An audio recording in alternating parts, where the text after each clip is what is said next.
Guten Morgen, everybody. Morning 2 of Berlin. Thought I'd show you all the hotel. Not very spacious, but it gets the job done. It's got 2 beds. The really cool thing, the windows totally open up. You just go right out on the 3rd floor, and yeah, it's pretty comfy. You know, we sat out here I slept with the windows open, and it was nice. Got the kids getting ready to go to school. Pretty cool. So here's the famed European outlets. Yeah. So you need a adapter like that to get your normal stuff to work.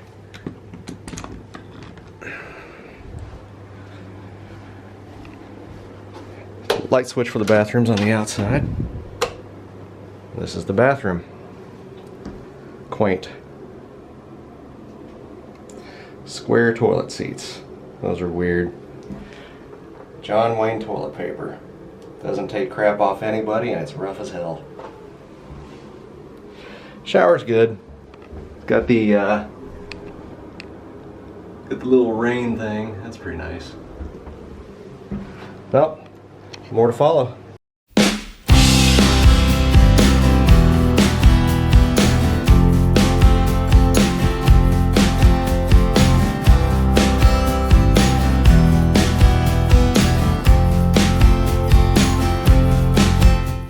World War, the official number is 27 million. 27 million, about 15 million of those were civilians. The US lost 420,000 men in the war, 150,000 in Europe. Most of the fighting and the dying for America took place in the Pacific. That's America's triumph, not Europe, the Pacific. And I used to say Americans forgot they had a war in the Pacific because Steven Spielberg didn't make films about it, you know.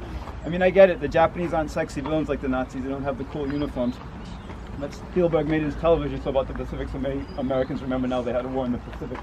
War of bodies, war of machines. But this is really important. Mother Russia. Mother Russia.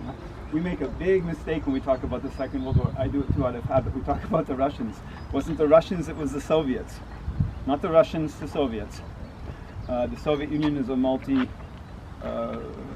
empire. The biggest people in there were the Russians, but Ukrainians fought the Nazis, and Balts, and Tatars, and Dagestanis, and Buryats, and Mongolians. Yeah, but we talk about the Russians because of Joseph Stalin, the Soviet dictator, who was not a Russian. He was Georgian. When Germany invaded, Stalin had kind of a breakdown. He retired to his dacha for 5 days. He pulled himself together, and on the 5th of July, he made this famous radio talk. He proclaimed this great fatherland war. The Great Fatherland War. Everyone knows what he's saying. Russians know their history, everyone. They interpret it wrong, but they know it. The Fatherland War is the war against Napoleon. The Great Fatherland War, the war against Hitler. What Stalin is saying is that we Russians once in our history repelled a supposedly invincible conqueror from the West, we can do it again. Because he can't inspire people to fight for communism. It's patriotism. He brings Russian patriotism back, yeah? And so Russia gets the credit for defeating the Nazis. And this sounds arcane, but since 2022, 300,000 people have lost their lives because of this abusive history. Because after Stalin, especially into Putin, Russian students get it drilled in their heads from kindergarten on. To be Russian is to be anti-fascist. Russians kill fascists. That's what Russians do. So if you oppose the Russians, what are you? Fascist. Axiomatic for them. And that's why millions of Russians really believe these absurd claims that they're fighting Nazis in Ukraine, although President Zelensky is a Jew, because of this abusive history, right? And the Russian patriotism is all over the place here. These trees are weeping birch, the national tree of the Russians.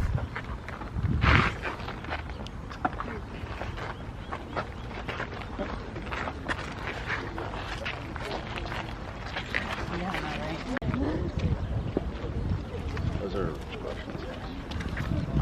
Soviet.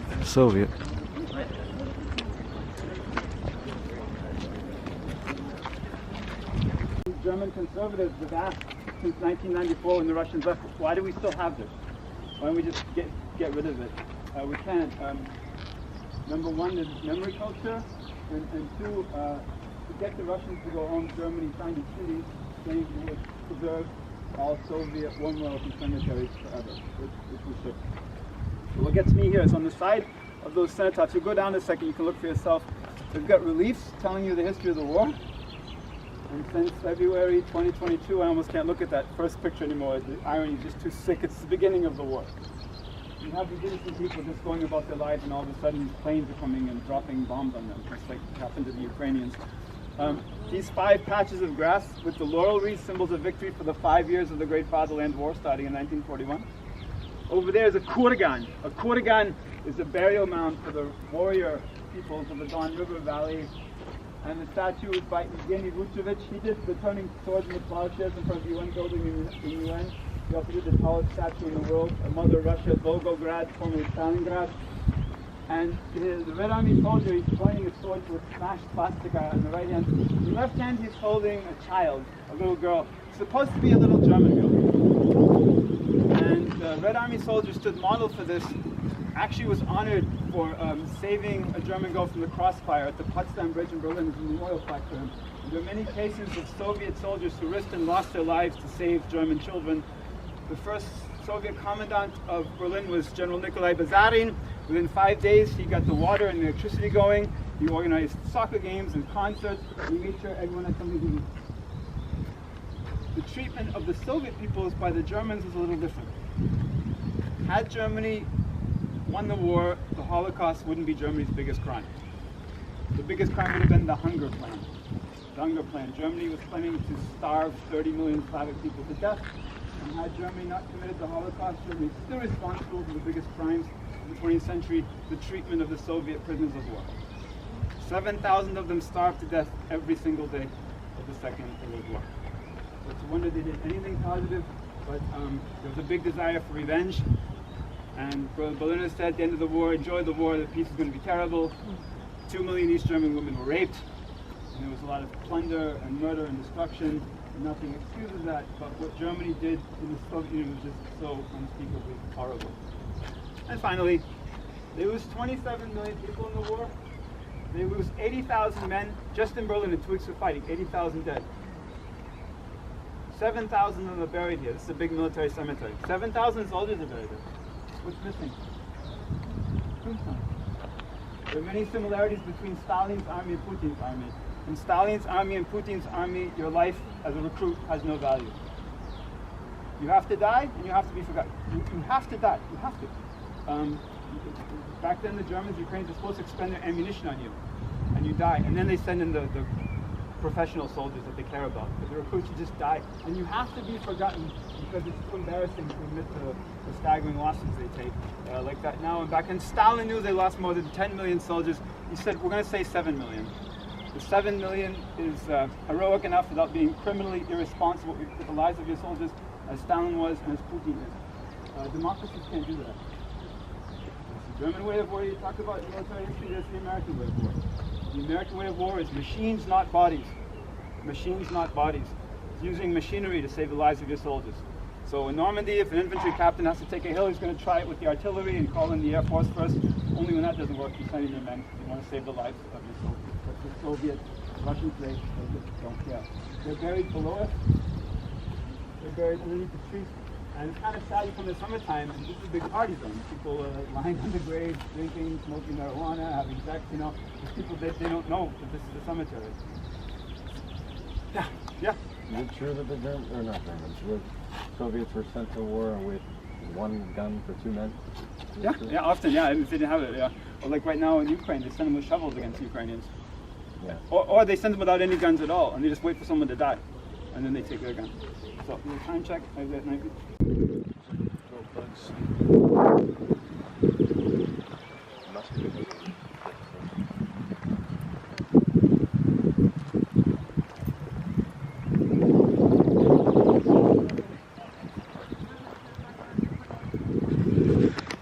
So, this is the Soviet War Memorial in East Berlin. This is something I didn't even know existed, and so far it's one of the most moving memorials I've seen in a while.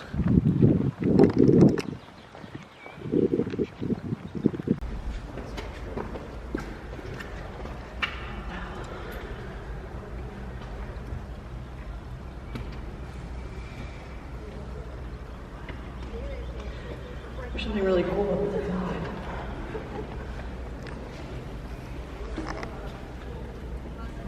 Oh wow. It's beautiful. Ben, when you look in there, like bend down and look at the top.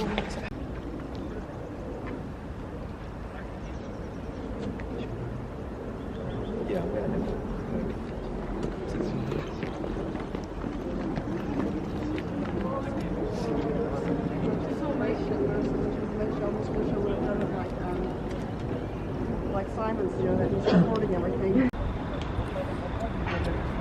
This is the longest section of the intact Berlin Wall.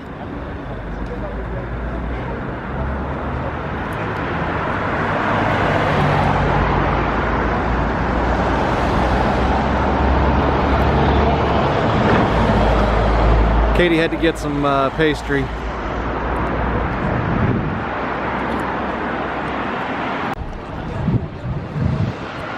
This is the Holocaust Memorial, also known as the Monument to the Murdered Jews of Europe. Well,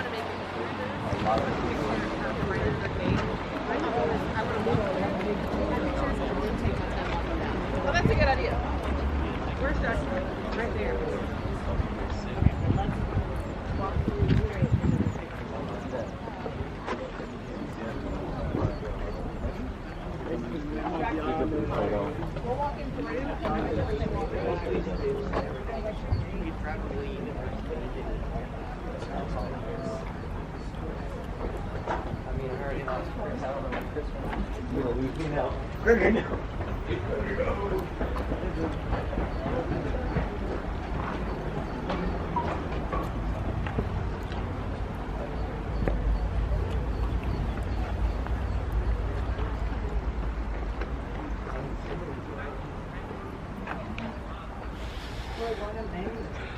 Now, some of the crazy things I've read about the making of this monument. There is anti-graffiti coating on the cement, Oh, wow. and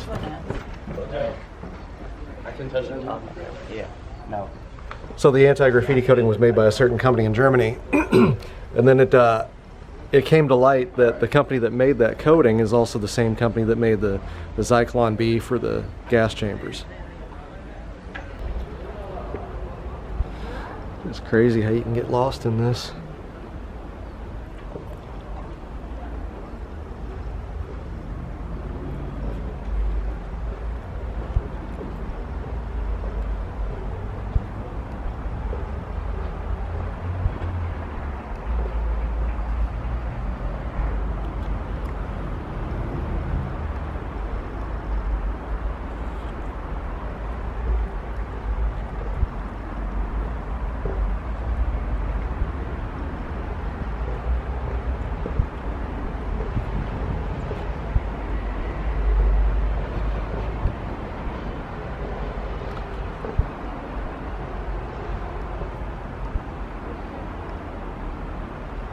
From what I read, this area that the memorial is sitting on is,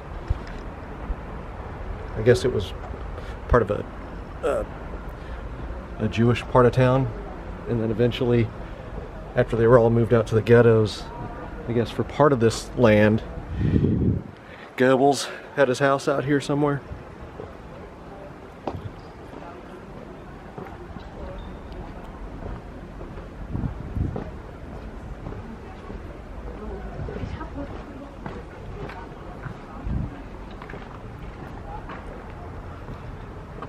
Stairway to the emergency exit.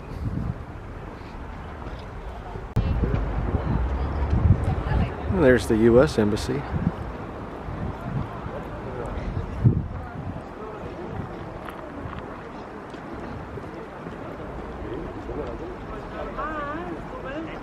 Somewhere over in that direction, just a few blocks over, is the Führer bunker, the parking lot where Hitler and Ava had their bunker and took their lives. Too bad. Could have done it earlier and saved us all the trouble of the war.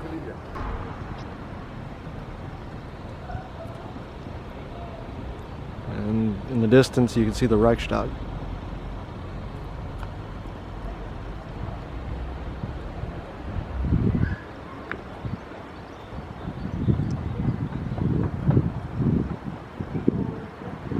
And over there is the Brandenburg Gate 2 in that direction.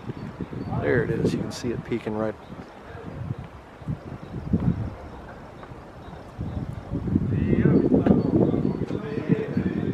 There it is. See this.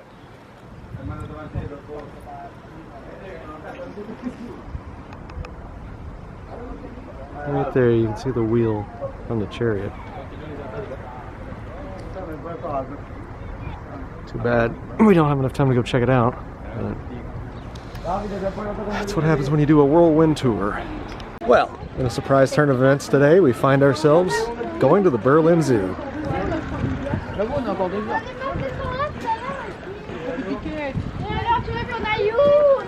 On n'est pas allé à droite. Ah non, nous on n'est pas allé voir les singes. On n'a pas vu, on n'a pas vu Maxime. Oh, regardez, il y a Marie. Elle est en train de nous piquer quelqu'un.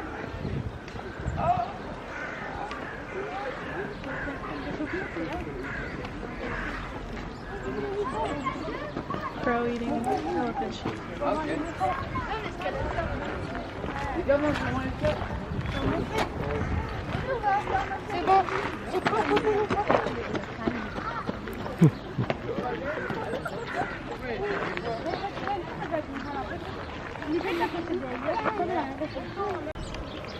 Gotta say, I like the theming here.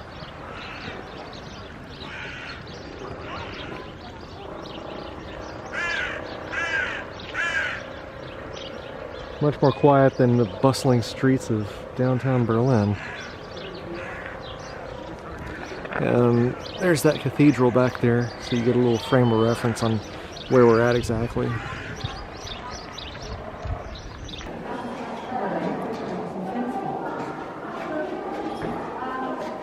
German chimpanzees.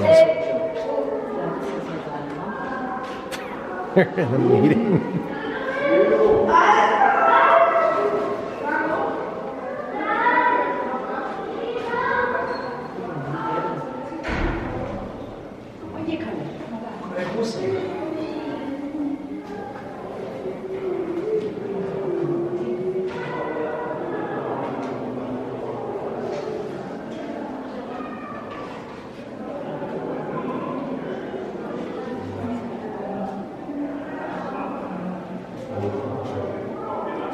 So what are your thoughts? How you like the Berlin Zoo? I don't like it because I haven't seen a panda yet. That's why you wanted to come, was the panda. Yeah, I've never seen a panda before. Ever? Well, like not in person. Oh, well, there you go.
There you go, live action.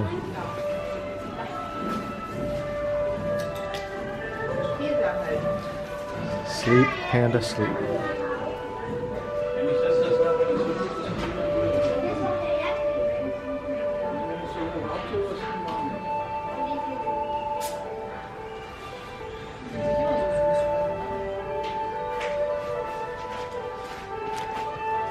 You got to see a panda. What do you think?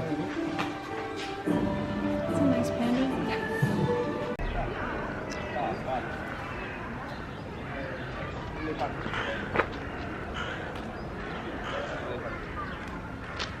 Hallo?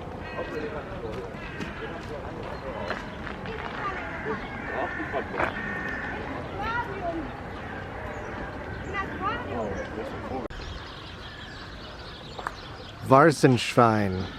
Warthog.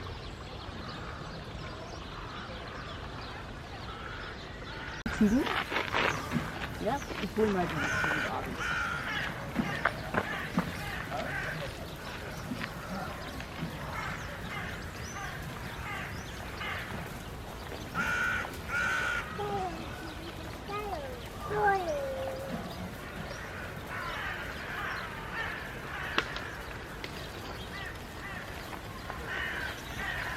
Buffaloes over there.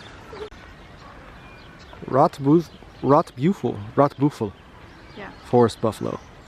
Rotbuffel.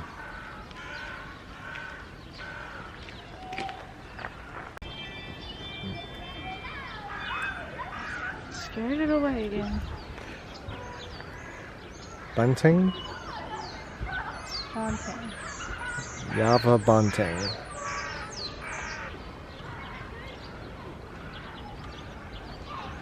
See? That guy's working on a promotion. Stop recording that.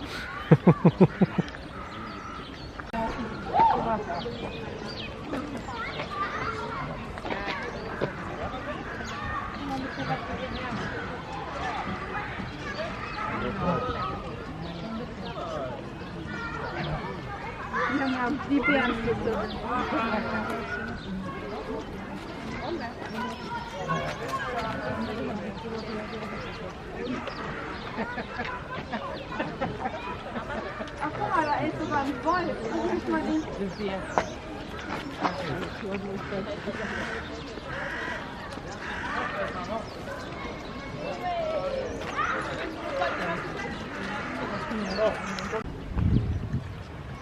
Penguins outdoors. How about that?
One of my favorites, meerkats.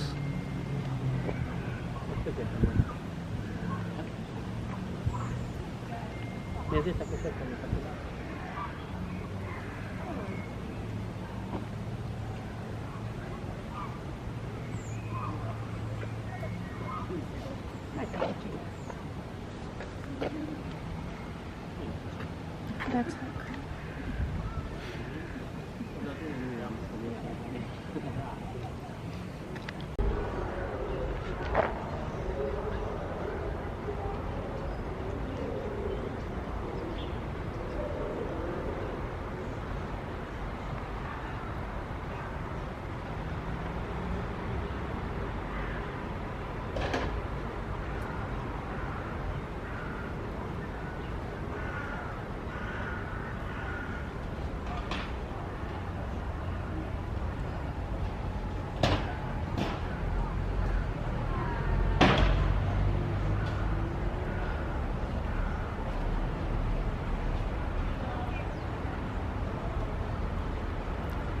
Bye-bye elephants.